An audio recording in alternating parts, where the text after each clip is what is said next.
Das hier, das ist eine aktuelle PC Games, die Ausgabe 10 2024. Das hier, das ist meine 13. PC Games, die ich jemals gekauft habe, die Ausgabe 10 1994. 30 Jahre dazwischen, da schauen wir doch jetzt mal gemeinsam rein.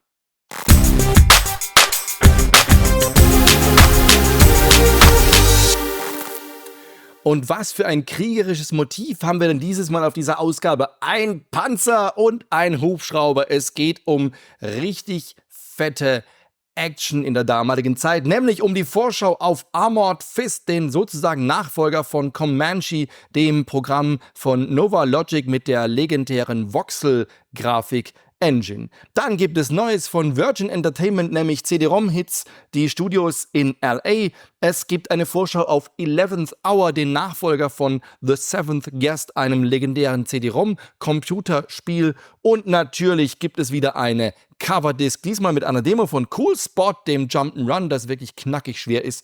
Und Cheat It, der ultimative Game Cheater, inklusive 10 Mega-Trainer. Das gucken wir uns auf jeden Fall auch mal kurz an. Schauen wir mal rein.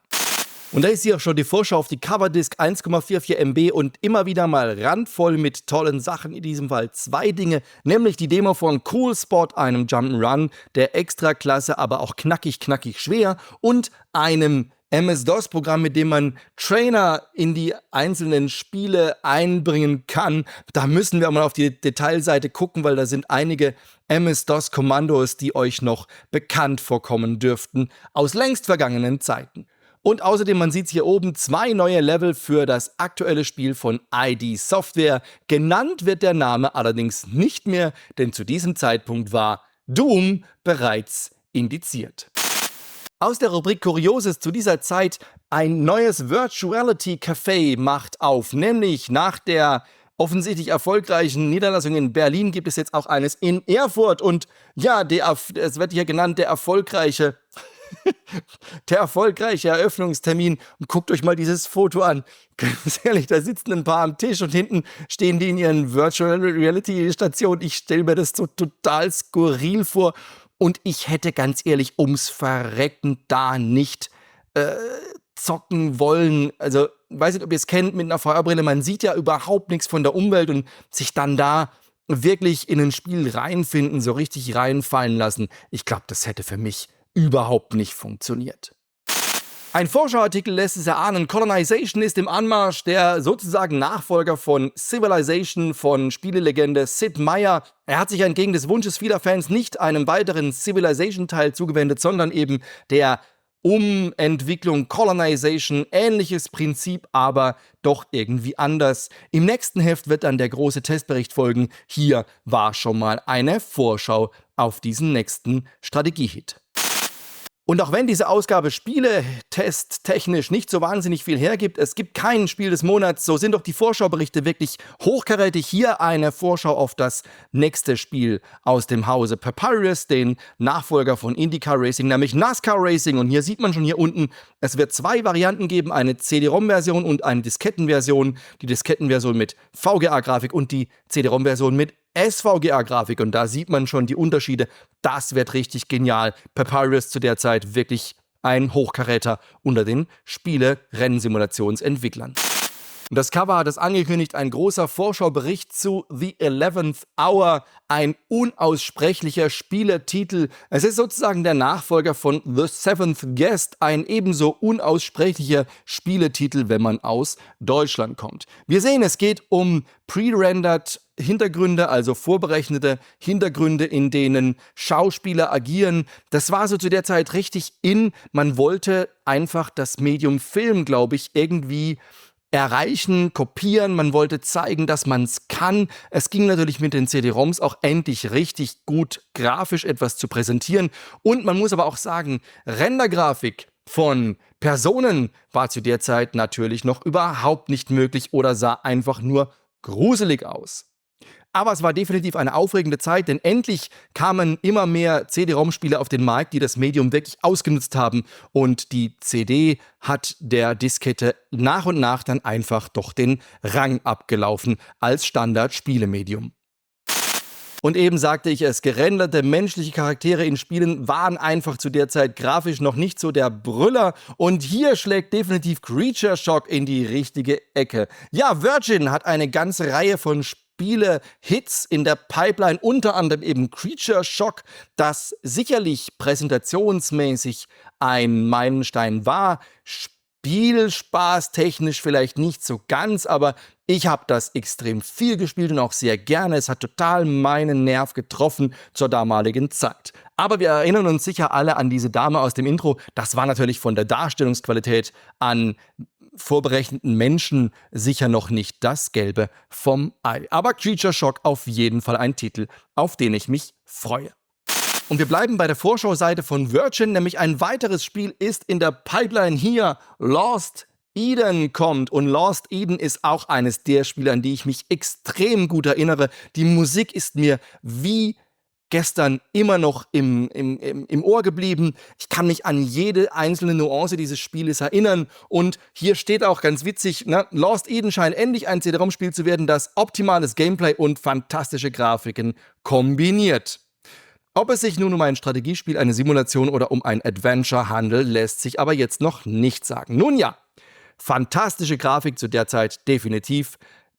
Optimales Gameplay, da möchte ich jetzt mal sagen, war okay, aber so richtig Gameplay war es halt dann doch dementsprechend für diese erste CD-ROM-Spielegeneration eigentlich nicht. Und natürlich darf nicht fehlen Legend of Kyrandia 3. Es ist zwar von den Westwood Studios entwickelt, aber es gehört dennoch zum Portfolio von Virgin Interactive Entertainment. Und Legend of Kyrandia 3, das hat sicherlich jeder, der Adventure-Spiele mag, irgendwann mal in der Hand gehabt oder zumindest gesehen. Aber Virgin hat noch weitere Spiele mit dabei in dieser Vorschau, nämlich hier drüben Lands of Lore 2. Auch das ein Hochkaräter, dieses Mal im Bereich der Rollenspiele. Hier drüben steht zwar Lands of Lore 2, aber es handelt sich hier um das Spiel zu Demolition Man. Auch das gerade in der Entwicklung. Und hier in der Mitte, das kennt ihr sicher alle, das ist eine Vorschau auf Command & Conquer. Wie ihr alle wisst, 1994 war das Strategiespiel definitiv Dune 2 und das ging ganz genau so lange, bis Command & Conquer kam. Ab diesem Zeitpunkt war im Strategiebereich, würde ich mal sagen, nichts mehr, wie es vorher war. Und hier wieder eine dieser herrlichen Reportagen aus dieser Zeit. Es geht um Frauen in der Spieleentwicklungsbranche. Definitiv waren zu dieser Zeit Frauen in der Spieleentwicklung definitiv absolut unterbesetzt. Und es gab hier ein Interview mit zwei Vertreterinnen, warum denn das so ist. Müsste man andere Spiele entwickeln oder ist es einfach, keine Ahnung, begründet? Jedenfalls, keine Ahnung. Ich wollte auch gar nicht darauf raus. Nein, ich habe dieses Bild hier gesehen. Und schaut mal, dieses Bild zum Interview. Ich weiß nicht, also das sieht so richtig aus, als hätten sie einfach überhaupt keine Lust auf dieses Interview gehabt. Und dann wird's actionreich. Es geht nämlich um den Vorschaubericht zu Armored Fist aus dem Hause Nova Logic. Eine Panzer-Action-Simulation des Studios, das mit seiner Voxel-Grafik die Spielebranche so ein bisschen durchgepflügt hat, denn andere haben mit Polygonen gearbeitet und Nova Logic kam mit seinem Voxel-System und Comanche war einfach pfeilschnell und hatte dabei eine unfassbar gute Grafik. Das war extrem smooth, das hat wahnsinnig viel Spaß gemacht. Armored Fist war in Entwicklung, sollte sozusagen Comanche ablösen als Voxel-Vorzeigespiel und dieser Vorschaubericht hat darauf Lust gemacht, ganz definitiv. Na, man sieht hier die Bilder, die Vorschaubilder aus dem Spiel, aber auch die von den Zwischensequenzen und die Zwischensequenzen hatten es wirklich in sich, daran erinnere ich mich, das war schon ganz großes Kino und solche Videosequenzen waren natürlich einfach herrlich. Man hat förmlich gelächzt nach bewegten Bildern auf dem Bildschirm. Und hier oben sieht man es auch, wenn man den entsprechenden Rechner hat, nämlich einen 486 DX266, dann kann man es auch in Vollbild genießen. Ansonsten muss man eben den Bildschirm ein wenig, den Bildausschnitt etwas verkleinern. Hier auch nochmal eine Vorschau auf eine der zahlreichen Zwischensequenzen, auch mit technischen Hintergründen, wie werden diese Sequenzen gemacht und nebendran ein paar Vorschaubilder. Und hier ahnt man schon eines und das war auch später im Testbericht dann so benannt und das ist mir auch selber beim Spielen aufgefallen. Bei Comanche ist man hoch über die Voxel-Grafik hinweggeflogen. Da fiel es nicht so auf, aber bei Armored Fist war man in einem Panzer nah am Boden und da hat die Grafik dann einfach nicht mehr so herausragend überzeugend funktioniert, wie sie das bei Comanche getan hat. Aber nichtsdestotrotz, auf Armored Fist freue ich mich, wenn der Testbericht drin ist. Und endlich konnte man zu dieser Zeit eine gescheite Abo-Prämie abstauben, wenn man die PC Games abonniert hat, nämlich das Spiel TIE Fighter. Und TIE Fighter hatte ich in meinem letzten Video in der Hand und zwar wirklich die Originalversion von 1994, um zu schauen, was kann dieses Spiel noch und macht's noch Spaß.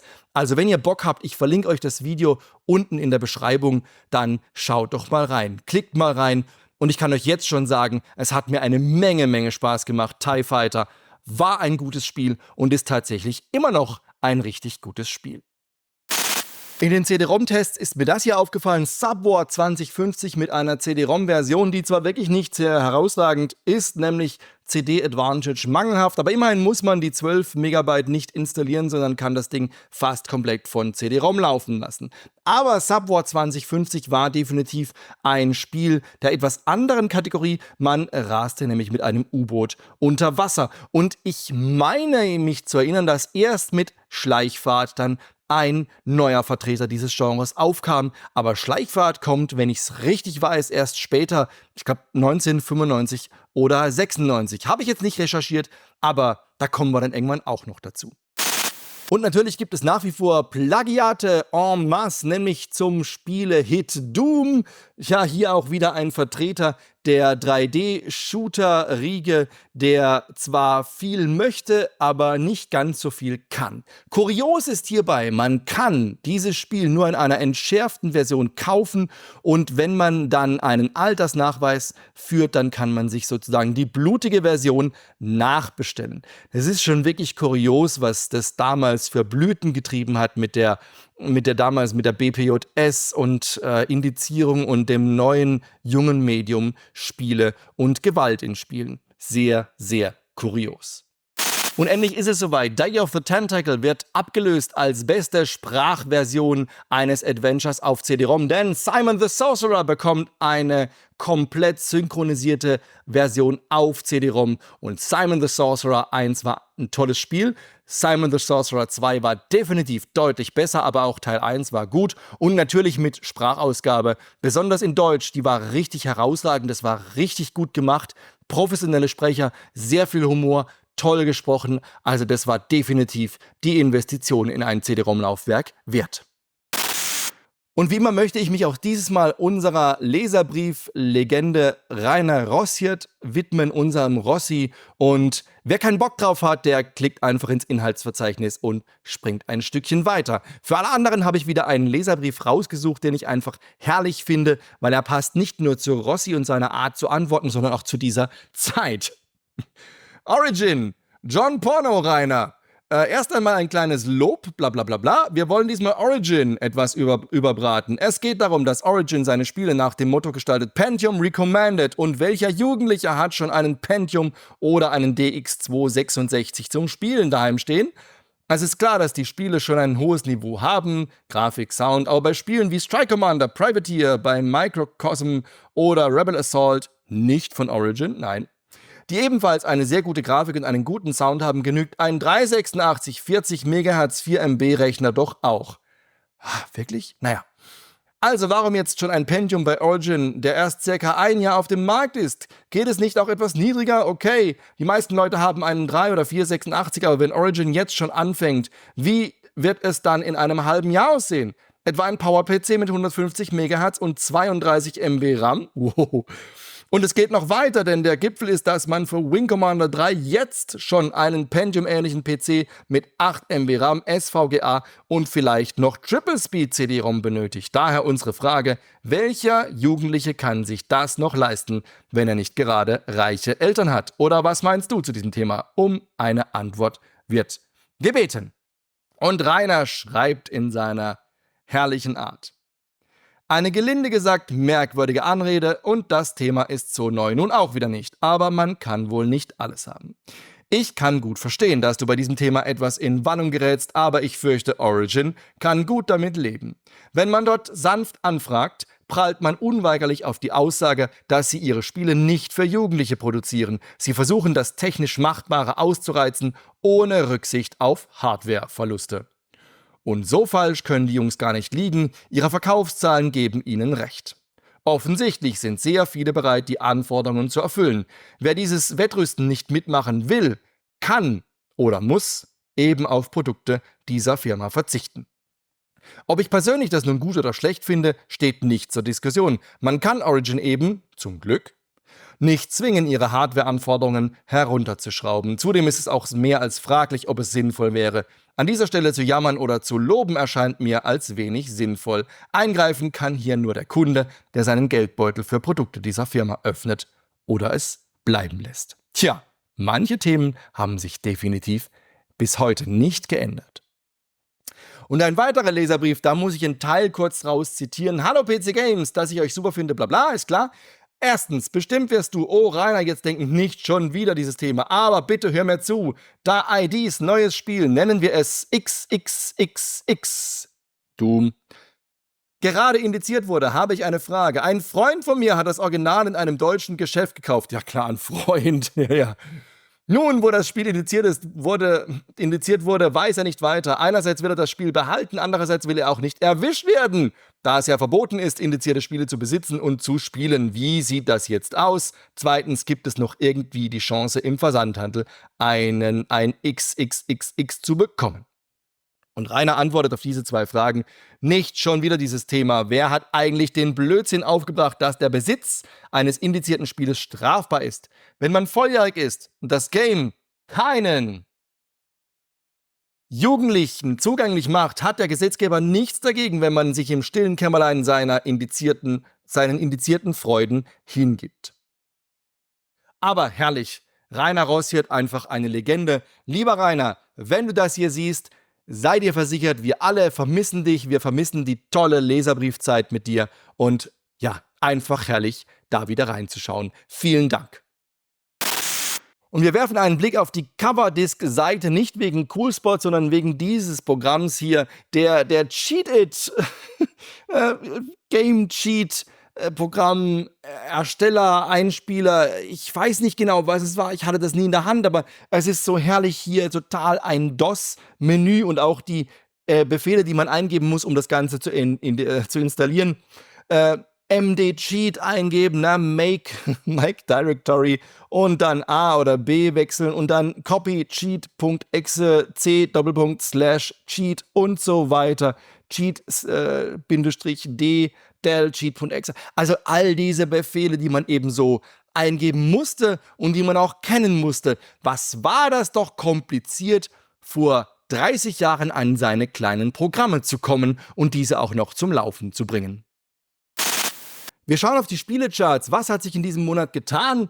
Oben auf Platz 1 die Siedler, im zweiten Monat ganz oben dabei, eben immer noch SimCity 2000 und auf Platz 3 ein Neueinsteiger, TIE Fighter. Ja, TIE Fighter, ein geniales Game. Wie gesagt, schaut in die Beschreibung, klickt auf mein anderes Gameplay-Video, wo ich mir TIE Fighter nochmal vornehme. Es macht riesig Spaß, dieses Spiel. Dann haben wir hier Anstoß, Battle Isle 2, FIFA International, Soccer ist neu dabei auf Platz 6. Ja, Electronic Arts schlägt langsam zu. Wir haben Pacific Air War jetzt auf Platz 7 statt auf Platz 20, also kräftig nach vorne gewandert. Ebenso Pacific Strike ist nach vorne gewandert. Oh, Microprose hat Origin tatsächlich überholt. Lothar Matthäus, Ultima 8, Pagan, Sam & Max, Flight Simulator 5, TFX Privateer. Theme Park ist mit dabei, neu auf Platz 15 eingestiegen. Ja, es kommen doch einige Neueinsteiger diesen Monat. X-Wing auf Platz 18, immer noch in den Charts. Day of the Tentacle und 14 Fleet Defender. Bei den CD-ROM-Charts hat sich an einer Stelle nichts verändert, nämlich Rebel Assault ist immer noch auf Platz 1. Rebel Assault, habe ich ja gesagt, ist einfach das CD-ROM-Verkaufsspiel schlechthin. Aber jetzt haben wir Battle Isle 2 ganz oben mit dabei. Outpost ist neu mit dabei, im ersten Monat. Ultima 8 Pagan Strike Commander. Theme Park ist neu mit dabei, also auch hier Bullfrog schlägt zu, Day of the Tentacle, Mega Race, Sam & Max und TFX immer noch mit in den Charts. Und wir schauen auch dieses Mal auf die Down the Drain Section von Rainer Rossiat, die Sektion, in der er Spiele total zerreißt und wirklich davon abrät, diese Spiele zu kaufen. Und auch er spricht vom Sommerloch und sagt, es war eben nicht so wirklich viel los, aber 2 Spiele sind dann doch gekommen. Das eine hier, Red Crystal, von dem rät er ab, und das zweite, da rät er dringendstens davon ab, nämlich 1990, das Spiel zum Superwahljahr 94. Was es nicht alles gibt. Steht da irgendwie was? Preis hier, 69 D-Mark. Oh mein Gott! Und dann klickt man sich durch Menüs und stellt sich irgendwie eine Partei zusammen und klickt sich durch weitere Menüs und macht dann Wahlwerbung, und am Schluss bekommt man, also ganz ehrlich, unfassbar. Ich weiß gar nicht, wie fand die Brainstorming-Session beim Spielehersteller APC und TCP statt, um dieses Spiel aus der Taufe zu heben. Ich habe keine Ahnung, wie man auf so eine Idee kommen kann. Am Schluss steht dann noch, uralte Karlauer wie verschiedene Druckerzeugnisse wie Blind, der Spargel oder Fötus sind dann doch schon echte Höhepunkte. Also dieses Spiel ist nicht nur unfreiwillig komisch, sondern einfach auch richtig verdammt schlecht gewesen. Hier hinten im Hardware-Teil ist ein Testbericht von den aktuellen Grafikkarten, und es geht unter anderem um PCI versus VESA Local Bus. Ja, wir wissen, welcher Bus letztlich gewonnen hat. Es war natürlich PCI, und der VESA Local Bus ist gestorben. Es gibt leider wenig Bilder, aber hier hinten ist eine Tabelle. Und jeder, der in dieser Zeit Hardware gekauft oder besessen hat, wird sich mit Sicherheit an einen dieser Namen dieser Grafikkarten erinnern. Und wir sehen, es war eben nicht nur Nvidia und AMD, da waren richtig viele Hersteller am Markt, die unterschiedlichste Typen angeboten haben, zu unterschiedlichsten Preisen, mit unterschiedlichsten Fähigkeiten. Einfach krass kurios, das nochmal anzuschauen. Wir schauen in die Coming-Up-Section. Womit geht's nächstes Mal weiter? Mit dem Testbericht von System Shock. Der 3D... Shooter ist es nicht. Eigentlich ist es so viel mehr. System Shock, ein grandioses Spiel. Dann der Testbericht zu Colonization. Auch hier ein Hochkaräter in Strategiegenre. The 11th Hour, definitiv ein wichtiges Spiel im Bereich der CD-ROM-Entwicklungen. Dann, hurra, Deutschland bekommt ein Spiel. Ach du lieber Himmel. Und auf der Coverdisk ist eine Demo zum Bundesliga-Manager Hattrick. Da ist sie schon, die Ausgabe 11, 1994. Ja, es geht weiter, unter anderem mit einer Vorschau auf Extatica. Kugeln statt Polygone, ein Konkurrent zu Alone in the Dark.